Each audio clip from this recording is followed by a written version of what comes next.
काही नाती बांधली जातात धाग्यांनी, काही नाती बनतात रंगांनी, पण जी नाती तयार होतात धागे आणि रंगांनी, आम्ही आहोत तुमच्या सोबत ती नाती अविस्मरणीय बनवण्यासाठी. श्री वरसिद्धी शॉपिंग मॉल तुमचे स्वागत करीत आहे. तुमच्या आयुष्यातील सर्वात सोनेरी नात्याचा सण साजरा करा आमच्या सोबत. या आमच्या वेडिंग कलेक्शन मधून निवडा, जिथे प्रत्येक मजल्यावर काहीतरी वेगळं तुमची वाट पाहत आहे. महिलांसाठी wedding saris, ethnic wear, lehenga आणि ladies wear, churidar, kurtis, western wear. पुरुषांसाठी सूटिंग, शर्टिंग, एथनिक वेअर आणि फॉर्मल वेअर, कॅज्युअल वेअर. बालकांसाठी वेडिंग ड्रेसेस, एथनिक वेअर आणि कॅज्युअल वेअर. तर या श्री वरसिद्धीचे कुटुंब तुमच्या कुटुंबाची वाट पाहत आहे. Shri Varasiddhi shopping mall, Azad garden जवळ, कस्तूरबा रोड, चंद्रपुर. आज पूरे महाराष्ट्र में आरक्षण को लेकर मतभेद के बीच जारांगे के मराठा आरक्षण को राज्य सरकार ने स्वीकार कर लिया है और उन्हें ओबीसी समुदाय में जगह मिल चुकी है, परंतु इससे ओबीसी समुदाय में रोष बढ़ चुका है. उनका कहना है कि जारांगे की मांग के वह विरोधी नहीं है, परंतु ओबीसी समुदाय के साथ अन्याय नहीं होना चाहिए. और उनका कहना है कि जातिवार जनगणना होने के पश्चात ही ऐसा बड़ा निर्णय लिया जाए. दरअसल चंद्रपुर में राष्ट्रीय ओबीसी महासंघ के विद्यार्थी संगठन के अध्यक्ष रविंद्र टांगे ओबीसी हित और ओबीसी समुदाय विद्यार्थियों के साथ ही हो रहे अन्याय के विरोध में आंदोलन पर बैठे हैं, परंतु उनकी हालत बहुत गंभीर है और उन्हें अस्पताल में रखा गया है. इस दौरान विजय बल्के और प्रेमानंद डोंगे कुपोषण पर बैठे हैं. जैसे लगभग 7 दिन हो चुके हैं और फिर भी अभी तक ओबीसी समुदाय की मांगों पर कोई ठोस निर्णय नहीं लिया गया है.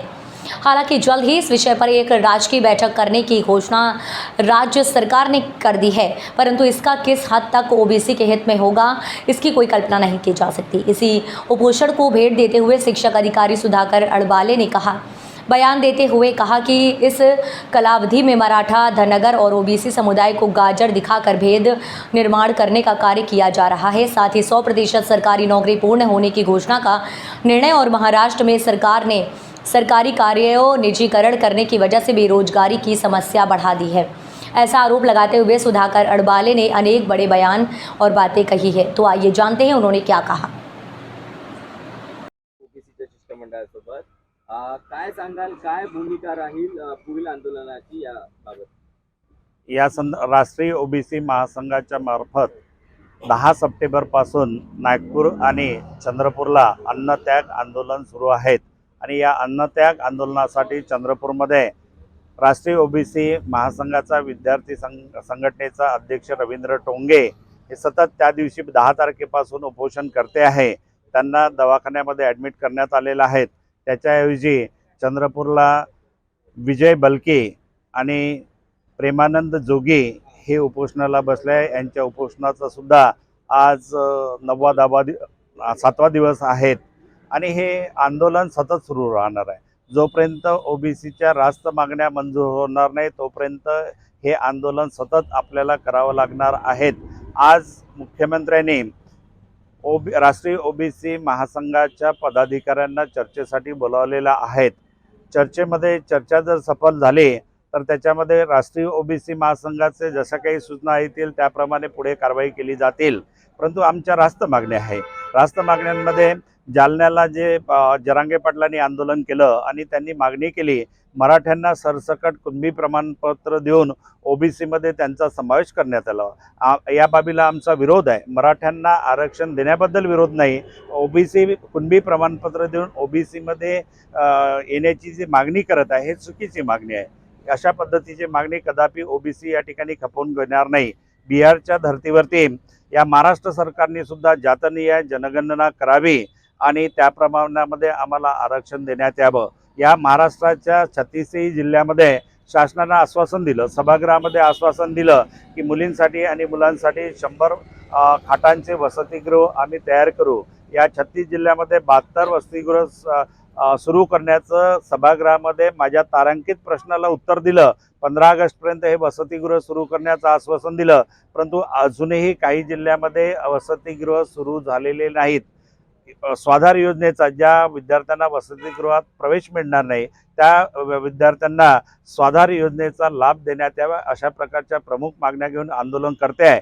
तसेच हे सगळं इकडे एकीकडे ओबीसी राष्ट्रीय ओबीसी महासंघाच्या वतीनं आंदोलन सुरू असताना मराठ्यांना एकीकडे गाजर दिल्या जात आहे, इकडे ओबीसींना गाजर दिल्या जात आहे, तिकडे धनगरांना गाजर दिल्या जात आहे. सर्व समाजामध्ये तेढ निर्माण करण्याचं काम या महाराष्ट्रामध्ये करण्यात येत आहे. आणि याच कालावधीमध्ये शासनाने एक सर्वसामान्यांसाठी जाचक असे शासन निर्णय निर्गमित केलेले आहे. त्यामध्ये 6 सप्टेंबरचा शासन निर्णय की यापुढे सरकारी नोकऱ्या 100% संपणार आहे. आउटसोर्सिंगच्या माध्यमातून खाजगीकरणाच्या माध्यमातून या महाराष्ट्रामध्ये नोकरी भरती होणार आहे. तसेच 17 सप्टेंबरला शासनानं एक शासन निर्णय काढला की या महाराष्ट्रामध्ये ज्या जिल्हा परिषदच्या शाळा आहेत त्या शाळांमध्ये आजपर्यंत अनेक गोरगरिबाचे विद्यार्थी शिकून मोठे झालेले आहे. या शाळा कंपन्यांना दत्तक देण्याची योजना शासनाने राबवलेली आहे. म्हणजे शिक्षणामध्ये सुद्धा खाजगीकरणाचा शिरकाव या महाराष्ट्र राज्यामध्ये होताना दिसतंय. एकीकडे समाजामध्ये तेढ निर्माण करत आहे, दुसरीकडे या ठिकाणी खाजगीकरणाच्या माध्यमातून शाळा विकण्याचा धंदा या महाराष्ट्र शासनाने लावलेला आहे. आउटसोर्सिंगच्या माध्यमातून कर्मचाऱ्यांच्या नुकत्या जे डॉक्टर बाबासाहेब आंबेडकरांनी संविधानाच्या माध्यमातून आपल्याला आरक्षण दिलेलं आहे आणि हे संविधानाच्या माध्यमातून दिलेलं आरक्षण डायरेक्टली संपवू शकत नाही. इनडायरेक्टली संपवण्याचा या शासनाचा, केंद्राचा आणि राज्याचा डाव वेळीच आपण हाणून पाडणं हे काळाची गरज आहे. या संदर्भात आज सायंकाळी 6 वाजता सर्व संघटनांच्या पदाधिकाऱ्यांच्या मातोश्रीमध्ये आम्ही बैठक ठेवलेली आहे आणि पूर्वनियोजित कार्यक्रमानुसार या राष्ट्रीय ओबीसी महासंघाच्या माध्यमातून उद्याला चंद्रपूर जिल्हा बंद आंदोलन पुकारण्यात आलेले आहे. सगळ्या ओबीसी बांधवांना मी आवाहन करतो की उद्याच्या बंद आंदोलनामध्ये सगळ्यांनी सहभाग घ्यावा आणि आम्हाला सहकार्य करावे. नागपुर के सुप्रसिद्ध अल जमजम रेस्टोरेंट की शाखा अब चंद्रपुर में भी, होटल अल जमजम गैलेक्सी।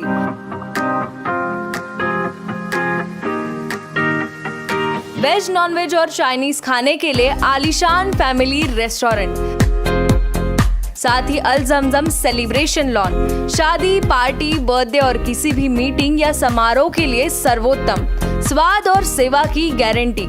जोमैटो, स्विगी और फूडीज द्वारा होम डिलीवरी उपलब्ध। संपर्क करें मोहम्मद जुबैर, बुरटकर सभागृह के बाजू, मारुति शोरूम के पास, नागपुर रोड, चंद्रपुर।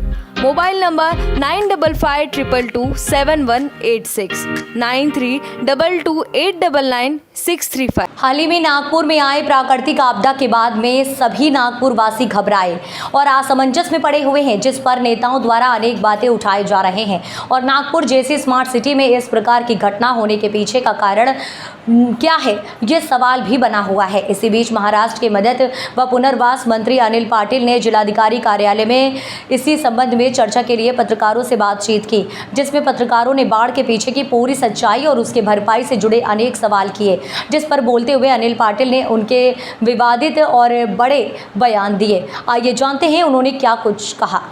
उसमें इस चीज़ पे भी डिस्कशन हो रहा है क्या कि रैंडम इंफ्रास्ट्रक्चर अपन बढ़ाते जा रहे हैं, क्या हमारी सिटी डिजास्टर को हैंडल कर सकती है? नहीं, ये लोग तो बहुत अच्छा काम कर रहे हैं रिलीफ में। देखो ये दो चीज़ें इसमें, एक तरफ हम लोगों को ही लगता है कि स्वच्छ शहर, सुंदर शहर, ये भी लगता है शहर अच्छा भी दिखने को होना और सुंदर भी लगने को होना।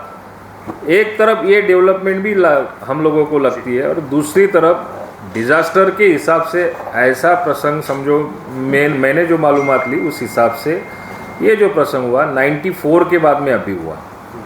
अब कोई भी चीज़ हम लोगों को इसके आगे सोच के चलना पड़ेगा। इस तरीके से डेवलप करोगे और उसके अंदर समझो ये तरीके के प्रॉब्लम समझो महाराष्ट्र के अंदर कोई भी जगह समझो निर्माण होएगा तो हम लोगों को आगे का 50 साल का सोच के चलना पड़ेगा। माजी मदत आणि पुनर्वसन मंत्री विजय वडेट्टीवार असं म्हणाले की 1000 कोटी रुपयांचं नुकसान झालं, त्यांना अनुभव असावा। नाही, आता ते माजी मदत पुनर्वसन विभागाच्या मंत्री माझे मार्गदर्शक आहेत। मी नक्की त्यांच्याकडनं याची माहिती घेईल की राज्यामध्ये किंवा नागपुरामध्ये 1000 कोटीचं झालेलं आहे का 5000 कोटीचं झालेलं आहे, हे सरकार कमी पडणार नाही। जे नुकसान झालेलं असेल त्या नुकसानीला आपण कसं जास्तीत जास्त मदत करू शकतो ती मदत केली जाईल। पण वडेट्टीवार साहेबांचं मी नक्की मार्गदर्शन घेईल की त्यांनी यापूर्वी त्यांच्याकडे 2.5 वर्षात आल्यानंतर असं हजारो कोटीचं कुठे कुठे नुकसान भरपाई दिलेली, त्यांच्याकडनंच सगळे फॉर्मॅट घेईल आणि त्यांच्याचकडची माहिती त्यांनाच विचारून राज्याला मदत करेल. हे टाइमलाईन करणार रवी राणा यांनी म्हटलेलं आहे की पुढच्या 15 दिवसात शरद पवार सरकारमध्ये सहभागी होऊ शकतात. नाही, आता पवार साहेबांच्या बाबतीत जे रवी राणा साहेब बोललेले असतील मी अजिबात ते ऐकलेलं नाही. आजचा महत्त्वाचा विषय जो होता नागपूर शहराकरता ते राज्याच्या दोन्ही उपमुख्यमंत्र्यांनी मुख्यमंत्र्यांनी मला या ठिकाणी आढावा घेऊन जास्तीत जास्त फंड्स लवकरात लवकर कसे नागपूर शहराला उपस्थित राहतील तेवढ्याकरता आलेलो आहे. रवी राणा साहेब ज्योतिषी असतील, त्यांना काय होईल भविष्यामध्ये ते त्यांना माहिती, मला काही माहिती नाही. सर ते सॅटेलाइटची टाइमलाईन काय आहे? सॅटेलाईटवरती आज सायंटिस्ट नेमून आमचा विभाग अभ्यास करतोय. कारण लहान विषय नाही तो,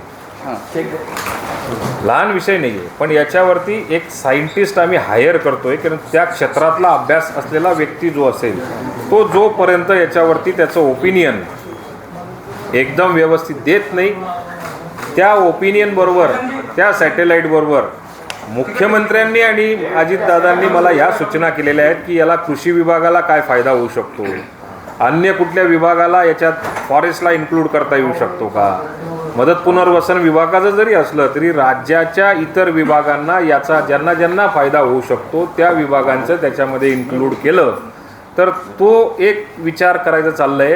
हा सॅटेलाईट आज जरी विचार केला तरीसुद्धा त्याला वर्ष 1.5 वर्ष लॉन्च व्हायला 2 वर्षही लागू शकतात. पण ते सगळं तयार करणे, वर पाठवणे, नॅशनल लेवलच्या इंटरनॅशनल लेवलच्या सगळ्या मान्यता घेणे, पण तो एक भविष्याचं फार मोठं पाऊल उचलण्याचा आमचा प्रयत्न असणार आहे.